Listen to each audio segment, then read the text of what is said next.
My name is Evans Whitmore. They called me the Builder. 3 months ago, I walked out of my house at 5 a.m. and disappeared. No note, no calls, no trace. My wife thought I'd lost my mind. My son thought I'd abandoned them. My business partner thought he'd finally won. But here's what they didn't know. I didn't leave because I was weak. I left because I found something. Something they'd hidden. Something that told me exactly what they were planning to do to me. And when I walked back through that door 90 days later, I wasn't asking for forgiveness. I was collecting what they thought they'd already taken. Want to know what I found? Want to see what happened when a man everyone thought was finished came back to reclaim everything? Then smash that subscribe button and hit the bell so you don't miss a single chapter. Drop a like. If you've ever felt betrayed by people you trusted, and comment, "I'm watching," if you're ready for this story, because what comes next will change how you see family, loyalty, and revenge forever. Let's starts now. I woke up at 4:47 a.m. and stared at the ceiling of my own bedroom like it belonged to a stranger. The house was silent. Not peaceful, just empty in that way places get when people stop meaning what they say to each other. Regina was asleep beside me, her back turned, her breathing steady and indifferent. We hadn't touched in months, hadn't really talked in longer than that. Just existed in the same space like roommates who'd run out of things to discuss. I didn't wake her. What would be the point? "Regina, I know you're planning to erase me." She'd deny it with those wide, innocent eyes she'd perfected over 26 years of marriage. She'd tell me I was being paranoid, that I was getting confused again, that maybe I should see someone about my stress levels, my memory, my age. That's what they'd been doing for months, planting seeds, little comments here and there, concerned looks exchanged when they thought I wasn't watching, building a story that I was losing it, that Evans Whitmore, the builder, the man who'd built a $12 million business from nothing, was finally crumbling. But I wasn't crumbling. I was seeing clearly for the first time in years. I got dressed in the dark, jeans, a plain shirt, my old work boots. I moved through the house like I was already a ghost, touching things without really feeling them. The kitchen table where we'd celebrated Enoch's college acceptance, the couch where I used to fall asleep during Sunday football, the wedding photo on the mantel, both of us smiling like we meant it. When did we stop meaning it? I packed light, just my gym bag with some clothes, my laptop, cash I'd been quietly withdrawing over the past 2 weeks, and the burner phone I'd bought from a kid outside a convenience store. Paid him extra not to ask questions. He didn't. I paused outside Enoch's old bedroom.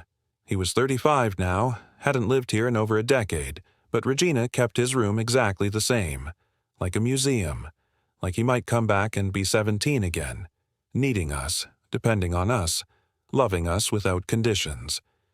But Enoch didn't love me anymore. I wasn't sure he ever really had. Not the way a son should. He loved what I could give him. The business, the connections, the inheritance he kept asking about in ways he thought were subtle. 3 weeks ago, he'd sat across from me at dinner and asked if I'd ever thought about stepping back, letting younger leadership take over. He was so casual about it, like he was suggesting I try a new restaurant, not surrender everything I'd built. I should have seen it then. But I didn't want to believe my own son would. No, I'm getting ahead of myself. The document. That's where it started. 2 weeks ago, I was in my study looking for an old contract when I knocked over a stack of files behind my cabinet. Papers spilled everywhere. Most of it was junk. Old receipts, expired warranties, forgotten notes. But one folder caught my eye. Estate planning. I didn't remember putting it there. Didn't remember filing anything about estate planning recently. So I opened it. Inside was a draft. A power of attorney document with my name on it, giving Regina full control of my assets in the event of mental incapacity or inability to manage personal affairs. My signature was at the bottom. Except it wasn't my signature. Close, but wrong. The E in Evans had a loop I never make.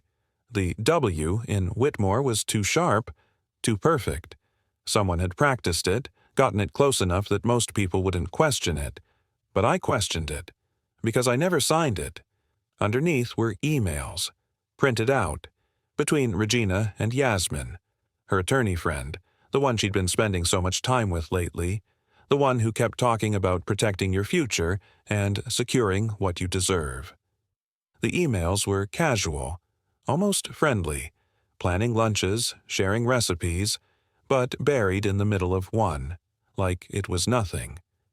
The timeline works if we can establish a pattern of behavior, document everything, confusion, forgetfulness, mood changes. We'll need at least 3 months of records for the competency hearing. Stay consistent with the narrative. The competency hearing. The narrative. I read that email until the words stopped making sense. Then I read it again, and again. My wife and her lawyer friend were building a legal case to have me declared mentally incompetent, to take control of everything I'd built, everything I'd worked 63 years to create. And my son, my business partner Francis, were they part of this? I didn't have to wonder long. 3 days after I found those papers, I overheard a phone call. Francis didn't know I was in the building. He was in the conference room, door half closed, voice low but not low enough. Listen, once the old man's officially out of the picture, we can restructure the whole thing. Evans has been dead weight for 2 years anyway. We'll tell the board it's for his own good, that he's not capable anymore. Enoch takes over operations. I handle the finances and we split it down the middle. Clean. Legal. Nobody gets hurt. Nobody gets hurt. I stood outside that conference room, my hand on the doorknob, and I had a choice. Burst in. Confront him. Scream about loyalty and friendship and 12 years of partnership. But I didn't, because I wasn't stupid. If I confronted them now, they'd adjust. They'd hide the evidence, destroy the emails, get their story straight. They'd paint me as paranoid, unstable, exactly what they needed me to be. So I didn't confront them. I made a different choice. I disappeared. At 5:23 a.m., I walked out the back door of my house, left my wedding ring on the dresser, left my regular phone on the kitchen counter still plugged in, still pinging cell towers making it look like I was home, took only what I needed and nothing that would make them suspicious. I got in my old truck, the one Regina always hated because it was beneath us, and I drove, away from the house, away from the business, away from the life I'd built that was about to be stolen from underneath me. By 6 a.m., I was at a diner 2 towns over, drinking coffee that tasted like motor oil, eating eggs I couldn't taste. My hands were shaking, not from fear, from rage I'd been swallowing for months, maybe years.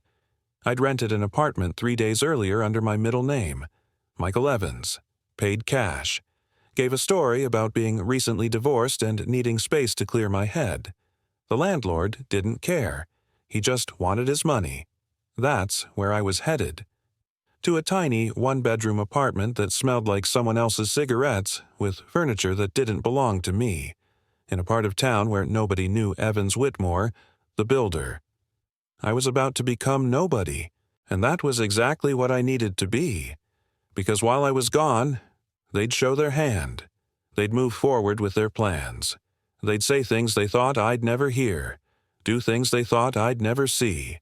And I'd be watching, recording, building my own case. They thought they were erasing me. But really, I was about to become the most dangerous version of myself I'd ever been. The invisible man. The ghost. The one they'd underestimated for the last time. My phone, the burner, buzzed. A Google alert I'd set up. My name. Regina had just posted on Facebook. Please pray for our family. Evans is missing. I smiled.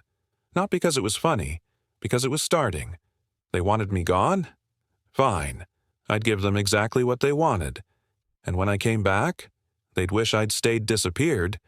I watched my own missing person report from a library computer like I was watching a stranger's life fall apart. Regina's Facebook post went live at 11:47 a.m. Please pray for our family. Evans left this morning and we haven't heard from him. If you see him, please contact us immediately. We're so worried. Within minutes, the comments flooded in. Neighbors offering to search. Old friends sending prayers. People I hadn't spoken to in years suddenly deeply concerned about my well-being. Regina responded to every single one. Thank you so much. We're staying hopeful. The police are helping. She was perfect, heartbroken, dignified in her grief. If I didn't know better, I'd believe her too, but I knew better now. Enoch posted an hour later. My father is missing. If anyone has information, please reach out to authorities. We just want him home safe. No, I love you, Dad. No personal plea, just clinical concern, the kind you'd show for a lost package. I sat there in that library surrounded by teenagers doing homework and homeless people using the free Wi-Fi, and I watched my family perform concern for an audience that would never know the truth. Francis didn't post anything public. Too smart for that. But I'd set up Google Alerts for my name weeks ago, and by 2 p.m., an email notification appeared. Francis had sent a message to all our business contacts. Evans Whitmore is dealing with a personal emergency and will be unavailable indefinitely. I'll be managing all operations moving forward. Please direct all communications to me. Moving forward. Not in the interim. Not until he returns. He'd already written me off. I closed the laptop before I put my fist through it. Over the next week, I became a student of my own erasure. I didn't follow them physically. That would be stupid, potentially illegal, definitely dangerous. But I didn't need to. Social media is a beautiful thing when people think you're not watching. I learned that Regina had called a contractor about finally remodeling the master bedroom. Our bedroom. The one we'd shared for 26 years. She wanted new paint, new furniture, a fresh start. I'd been gone 6 days. I learned that Enoch had scheduled a meeting with our company's board to discuss leadership transitions in light of recent events. He didn't call it what it was, a coup. I'd been gone 8 days. I learned that Francis had started quietly contacting potential buyers for the business, just exploring options. We'd built that company together. 12 years of 16-hour days, missed holidays, sacrificed weekends, and he was shopping it around like a used car. I'd been gone 10 days. But the worst part, I was still logged into our family iCloud account. Regina never changed the password because she didn't think I was smart enough to use it against her. On day 12, an email appeared. From Yasmin to Regina. Subject line, Update. R. Don't panic about the disappearance. This actually strengthens our position. 30-day absence, plus documented erratic behavior, which is a strong case for diminished capacity. Keep documenting everything. I'm filing preliminary paperwork Monday. Stay calm. This works in our favor. Why? This works in our favor. I read those words until they burned into my brain. My disappearance wasn't a crisis for them. It was convenient, maybe even planned. Had they been pushing me, hoping I'd break, hoping I'd do exactly what I did? I had to know more. That's when I called Lily, Regina's niece, 31 years old, sharp as a knife, and the only person in that family who'd ever looked at her aunt and seen through the performance. She'd told me once, years ago at a family Christmas, Aunt Regina isn't mean. She's just empty. And empty people do terrible things to feel full. I didn't understand it then. I understood it now. I called her from my burner phone, sitting in my truck in a grocery store parking lot, my heart hammering so hard I thought I might pass out. Hello? Lily, it's me. It's Evans. Silence. Then, Uncle Evans. Oh my God, are you okay? Everyone thinks you're... Where are you? I can't tell you that yet, but I need to ask you something and I need you to be honest with me. Anything. Last year, did your aunt ask you to witness a document?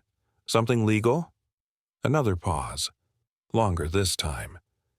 How did you know about that? Just tell me what happened. She exhaled, long and slow. She asked me to witness a power of attorney. Said you'd already signed it with your lawyer. She just needed a family member to witness it for the file. I didn't think anything of it. Should I have? My chest tightened. Lily, I never signed that document. What? The signature isn't mine. It's close, but it's not mine. They forged it. Jesus Christ. Her voice dropped to a whisper. Uncle Evans, I saw Aunt Regina last week, at her house. She didn't know I was listening, but she was on the phone with someone. She said, Lily stopped. What did she say? She said, once the competency hearing is finalized, it's basically over. We liquidate what we need.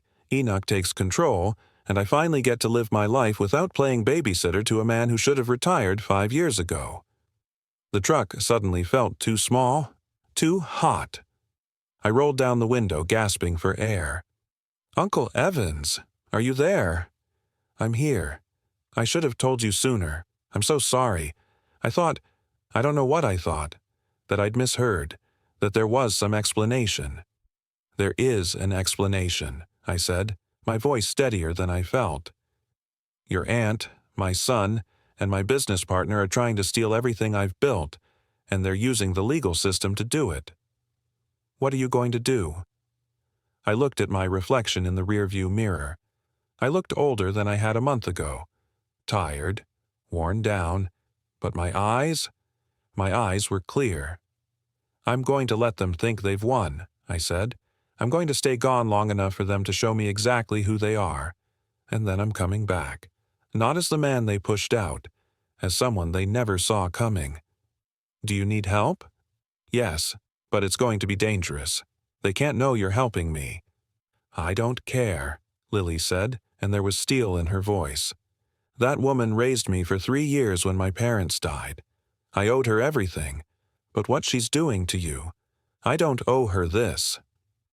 Over the next 2 weeks, Lily became my eyes and ears. She'd visit Regina, play the concerned niece, and report back everything she heard. She recorded conversations on her phone, careful, legal, making sure she was part of every conversation so it wasn't wiretapping. And what I learned broke something in me that I didn't know could still break. They weren't just planning to take control. They were planning to erase me completely, put me in a care facility if I resisted, sell the business to the highest bidder and split the profits 3 ways. Regina would divorce me while I was declared incompetent, taking half of everything in the settlement. Clean, legal, brutal. But they'd made one mistake. They'd underestimated the ghost. Because while they were planning my funeral, I was building my resurrection. And when I walked back through that door, they'd learn exactly what happens when you try to bury a man who refuses to die. 30 days disappeared, and I'd become someone I didn't recognize. Not broken, sharper. Like all the softness I'd carried for 63 years had been burned away, leaving only edges. I was living in that tiny apartment, surviving on coffee and takeout, spending 18 hours a day building something they'd never see coming.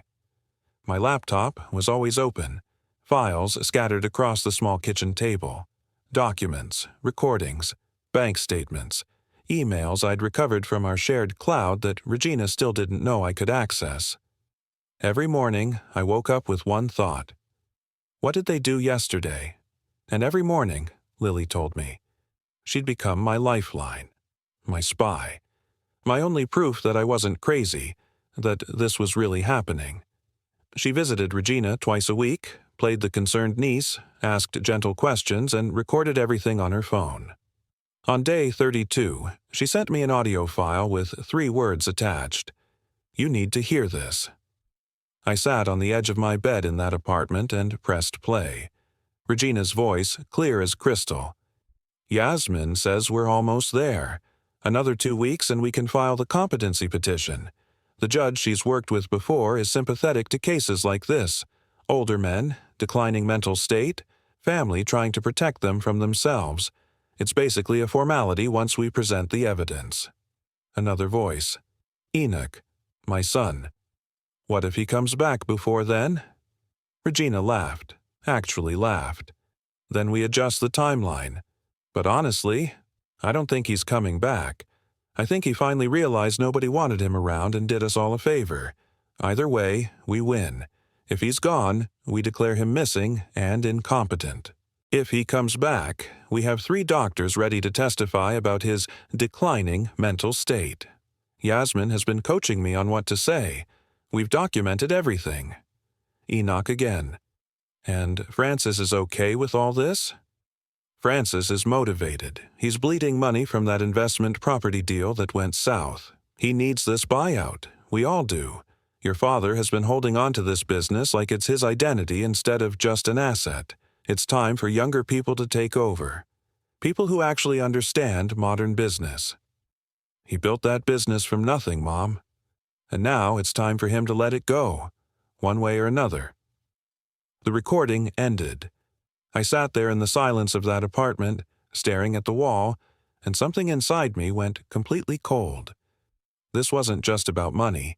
This was about erasing me, about taking everything I'd built and pretending I was too broken to deserve it, about my own son sitting there, listening to his mother plot my destruction, and his only concern was timing.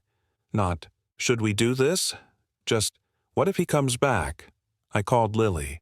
Did you hear it? She asked. I heard it. Uncle Evans, I'm so sorry. I know that must have...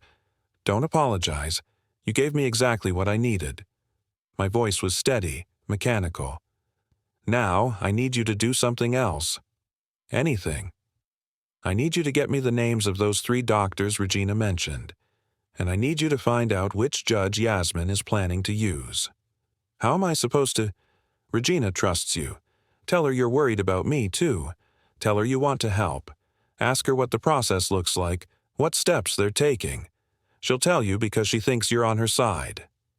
Lily was quiet for a moment. She's my aunt, Uncle Evans. I lived with her after my parents died. She raised me. I know, and I'm asking you to betray her. If it's too much... No. Her voice was hard. What she's doing to you is worse than anything I could do to her. I'll get you the names. She did. Within 3 days, I had everything.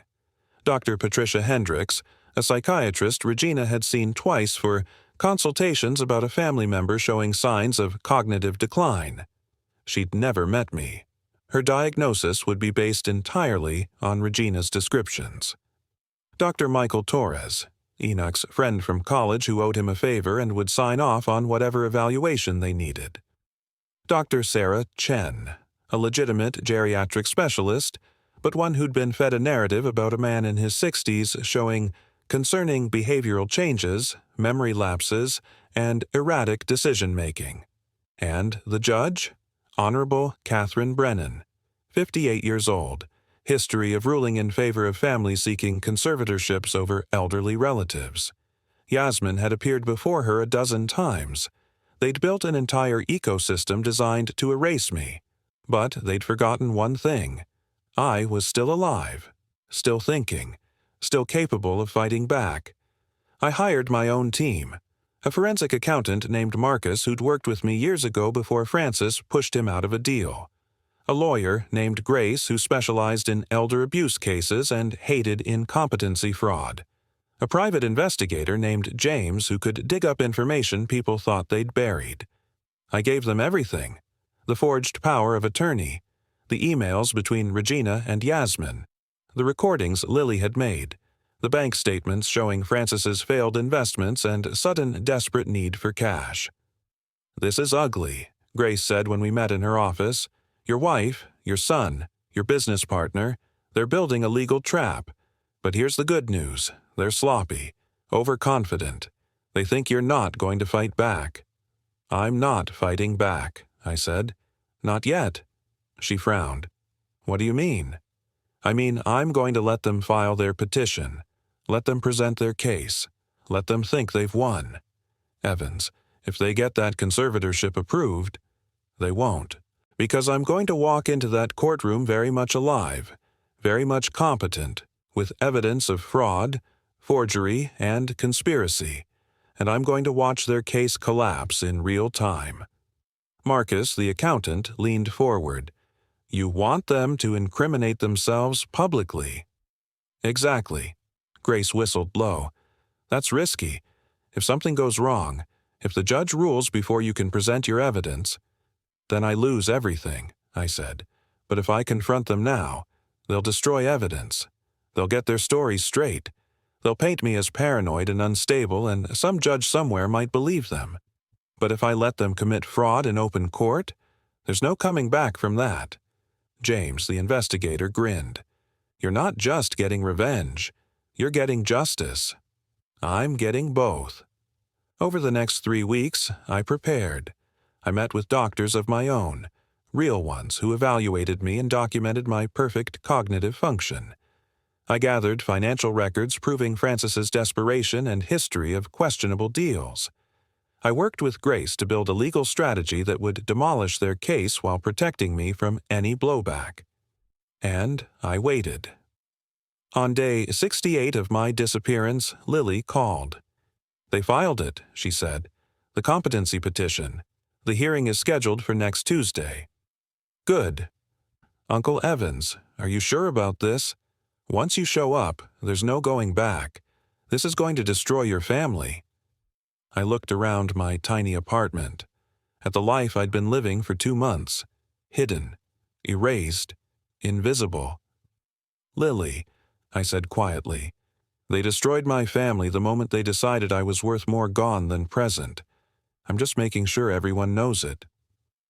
Tuesday morning, I put on my best suit, shaved, made myself look exactly like the man they'd tried to erase. And I drove to the courthouse. They thought I was gone. They thought they'd won. They had no idea I was about to walk into that hearing room and burn their entire plan to the ground. The courthouse was smaller than I expected. Just another Tuesday morning in family court, people's lives being decided in wood-paneled rooms that smelled like old carpet and desperation. I sat in my truck in the parking lot for 10 minutes, watching people walk in and out. Lawyers with briefcases, families dressed in their best clothes, faces tight with stress, everyone carrying the weight of whatever battle they were about to fight. Mine was different, because they didn't know I was coming. At 9:47 a.m. I walked through those courthouse doors. Security waved me through the metal detector. A clerk pointed me toward courtroom 3B. Everything was normal, routine, like I was just another person here for just another hearing. But I wasn't. I stopped outside the courtroom door. Through the small window, I could see them. Regina sat in the front row, wearing a black dress like she was in mourning. Her face was composed, sad, perfect. Yasmin sat beside her, reviewing papers, professional and confident. Enoch stood near the defendant's table, talking to Francis. Both of them in expensive suits. Both of them looking like successful men making a difficult but necessary decision about an aging relative who couldn't take care of himself anymore. They looked legitimate, concerned, like they were doing the right thing. I almost laughed. The judge hadn't arrived yet. The hearing was scheduled for 10 a.m. I had 13 minutes. I pushed open the door and walked in. Regina saw me first. Her face went white. Not pale. White. Like every drop of blood had just drained from her body. Her mouth opened, but nothing came out. Yasmin turned, saw me, and froze with papers halfway out of her briefcase. Enoch's head snapped around. "Dad!" Francis actually stumbled backward. Jesus Christ! I walked down the center aisle slowly, calmly, like I owned the place. Because in a way, I did. This was my hearing after all, even if I wasn't supposed to be here. "Sorry I'm late," I said. "Traffic was terrible." Regina found her voice. "Evans. Oh my God, where have you been? We've been so worried." "Have you?"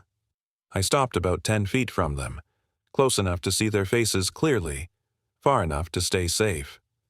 "That's interesting, because the petition you filed 90 minutes ago says I'm missing and mentally incompetent. Hard to be worried about someone when you're actively trying to take control of their life." Yasmin stepped forward, lawyer mode activated.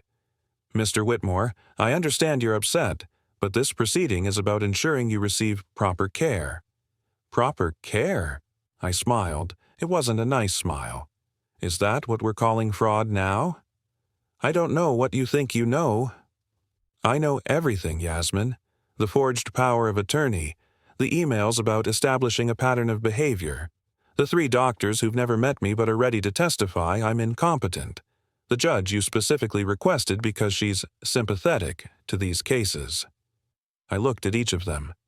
I know about all of it. Regina stood up, tears already forming. The performance was starting. Honey, you're confused. We're just trying to help you. Stop. My voice cut through the courtroom like a blade. Stop performing. There's no audience here yet. Just us. And I'm done watching you pretend to care. Enoch moved toward me. Dad, listen. No, you listen. For 63 years, I've been listening. To your mother's complaints, to your excuses, to Francis's reassurances that everything's fine while he was bleeding the company dry. I'm done listening. Now, you're going to listen to me. The courtroom door opened. Grace walked in, my attorney, followed by Marcus and James. They took seats directly behind me. Regina's eyes went to them, then back to me, and I saw the moment she realized that this wasn't just me showing up angry. This was planned. You have a lawyer, Yasmin said quietly. I have several, along with a forensic accountant, a private investigator, and about 40 pounds of evidence that's going to turn this hearing into a criminal investigation. Francis finally spoke. Evans, man, I think there's been a misunderstanding. The only misunderstanding was mine. I misunderstood what kind of people you were. I thought you were family, partners, people who gave a damn about me as a human being instead of just an asset to liquidate. That's not fair, Regina said, and her voice was shaking now. Real emotion, finally. Not grief, fear. We were trying to protect you. From what? From you. Because that's what I needed protection from. My wife, my son, and my business partner conspiring to have me declared incompetent so you could steal everything I built. The door opened again. Judge Catherine Brennan walked in, and everyone scrambled to stand. What's going on here? She asked, taking in the scene. Me standing in the center aisle, my team behind me, Regina and Yasmin looking like they'd seen a ghost. Because they had. Your Honor, Grace said, stepping forward smoothly. I'm Grace Martinez, representing Evans Whitmore, the allegedly missing and incompetent petitioner who, as you can see, is neither missing nor incompetent.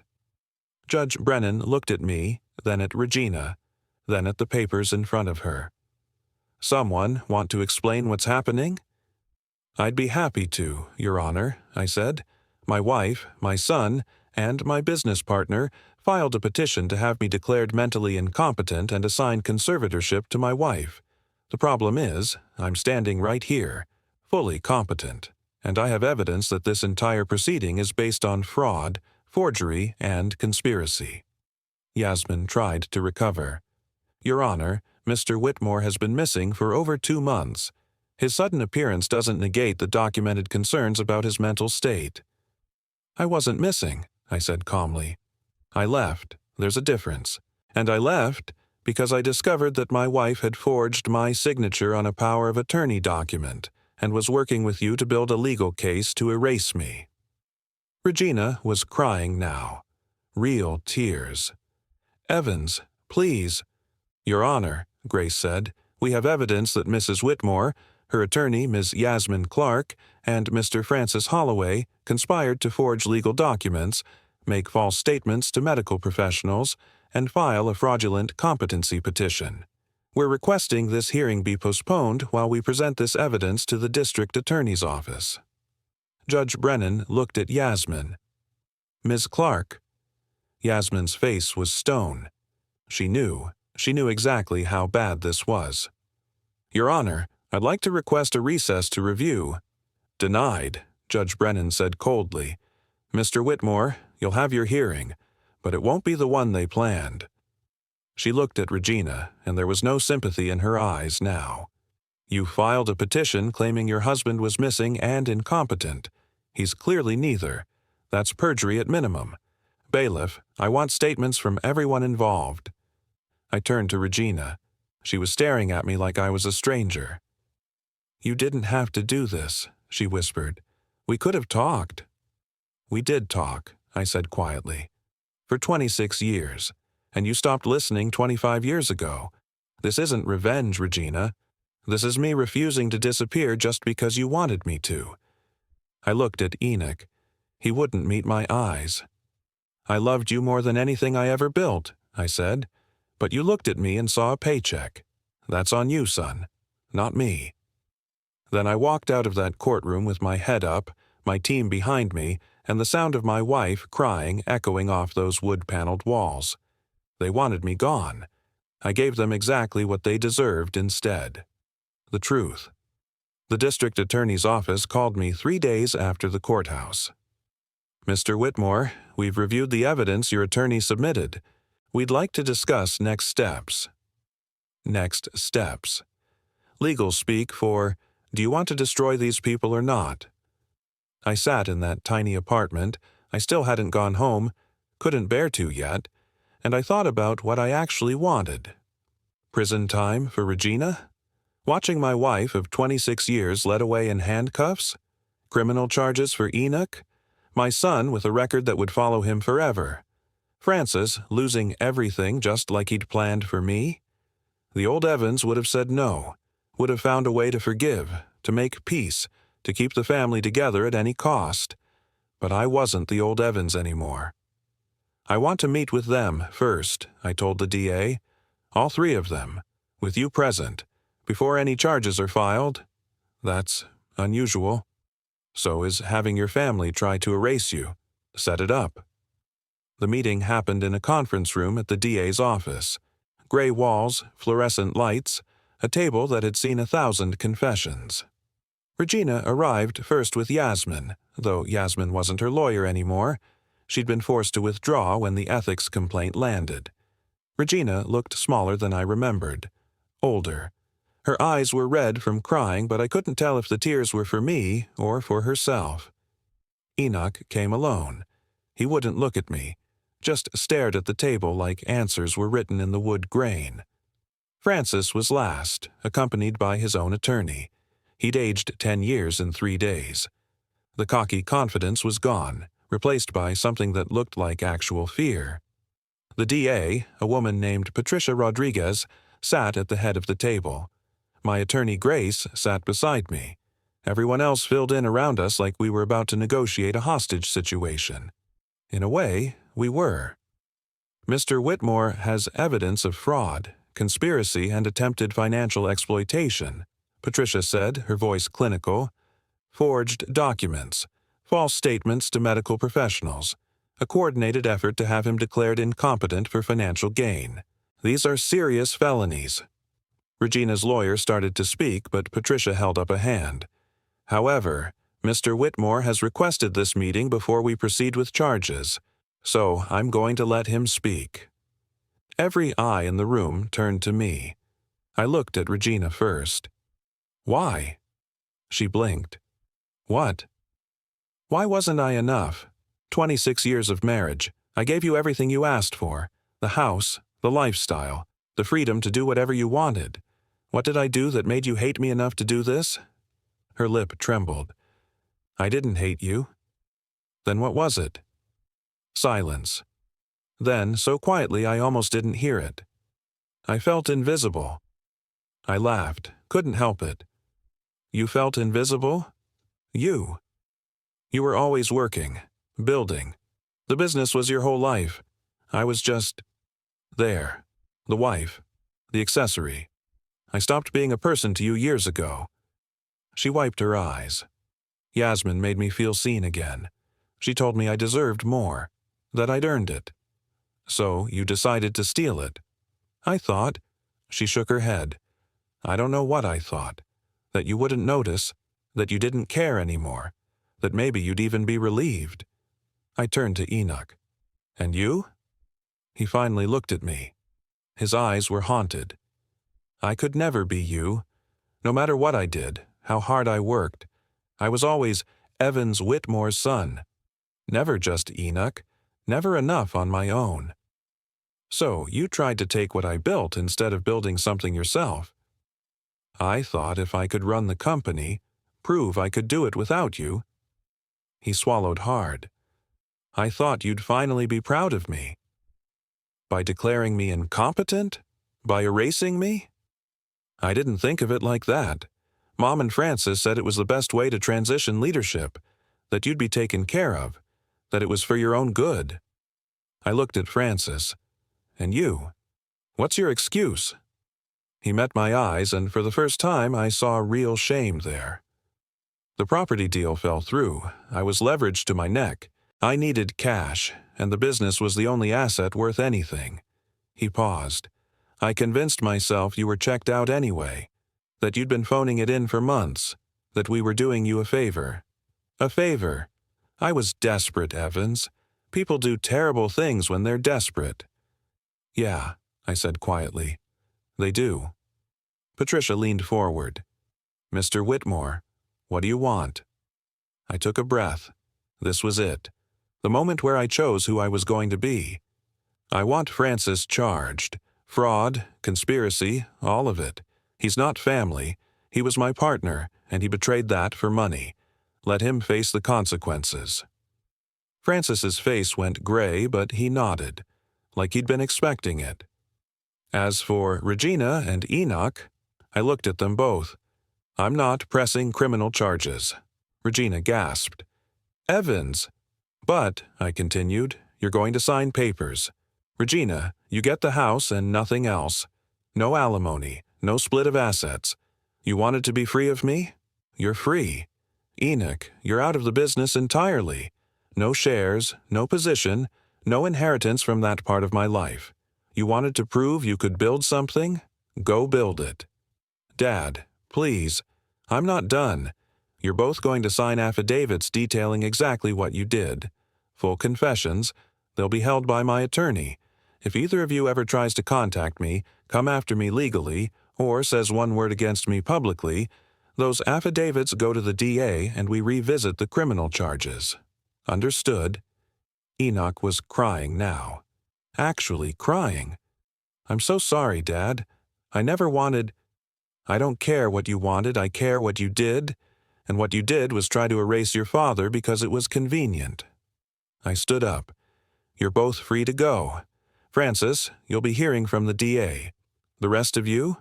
I hope you find whatever it was you were looking for, because it cost you everything. I walked out of that conference room and didn't look back. Grace caught up with me in the parking lot. You could have buried them all. I know. But you chose mercy. No, I said. I chose peace. There's a difference. She smiled. What now? Now I go home. The real one. Not the house. Home. Evans just chose mercy over revenge. But is this really the end? The finale is where Evans goes from here, whether anyone tries to make amends, and the final twist you won't see coming. This is IT, the conclusion to a story that's had thousands of you hooked from day one. Subscribe. If you haven't yet, you've come this far, like this chapter, hit the bell, and comment freedom. If you think Evans made the right choice, the ending drops now. 6 months later, I sold the business. Not to Francis, he was facing charges and couldn't afford it anyway. I sold it to a competitor who'd always respected what I'd built. They kept most of the staff, honored the contracts, and paid me exactly what it was worth. $12 million. I took that money, and I disappeared again. But this time, not in shame, in freedom. I bought a small house in Colorado. Mountains. Silence. Space to breathe.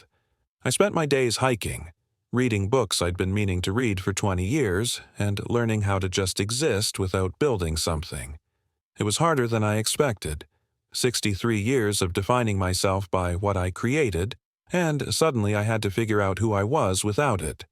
Turned out I was okay. Not great at first, but okay. Lily visited me once a month.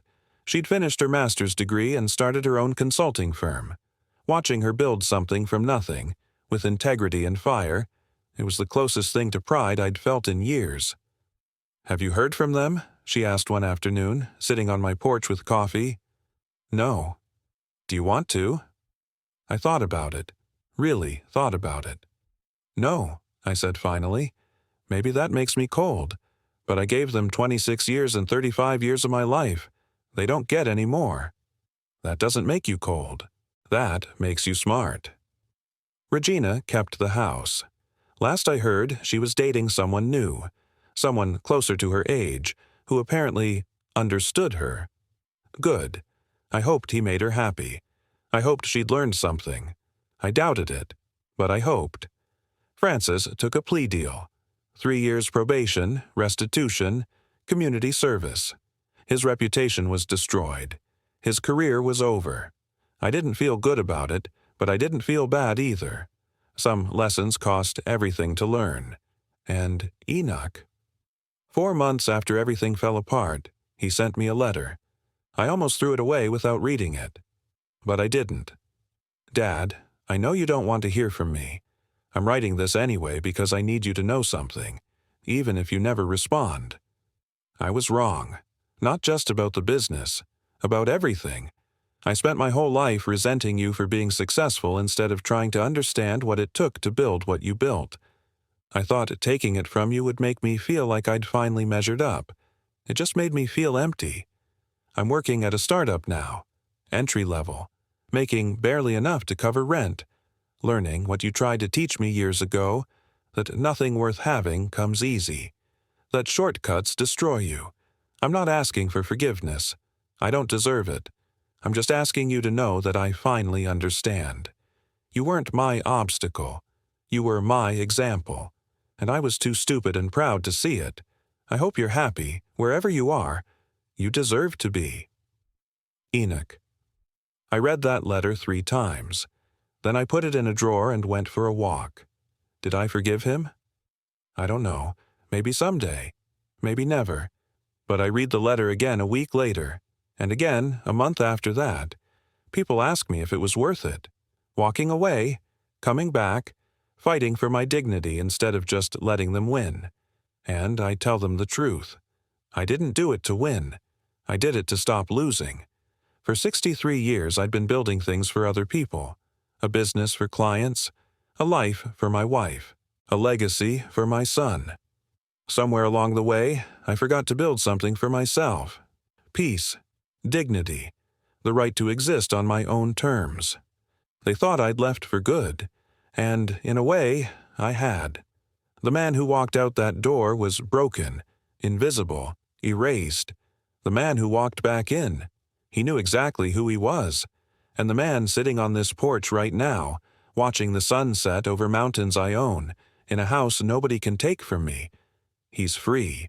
That's what I took back. Not money, not revenge, not even justice, really. I took back myself. And that, in the end, was the only thing that ever mattered. That's the end of Evan's story. A man who disappeared, not because he was weak, but because he was preparing. A man who came back not for revenge, but for his dignity. If this story moved you, if you felt every word, then do me a favor. Subscribe to this channel right now because I'm bringing you more stories like this. Real, raw, human stories about people who refuse to stay down. Hit that like button if Evan's journey meant something to you. And drop a comment telling me, would you have forgiven them? Would you have walked away? What would you have done? Share this with someone who needs to hear it, someone who's ever felt invisible, someone who's ever been underestimated. Because sometimes the best revenge isn't destruction, it's reclaiming yourself. Thanks for being here. Thanks for following Evan's story to the end. I'll see you in the next one. Now hit that subscribe button. You've earned this ending. Don't miss what comes next.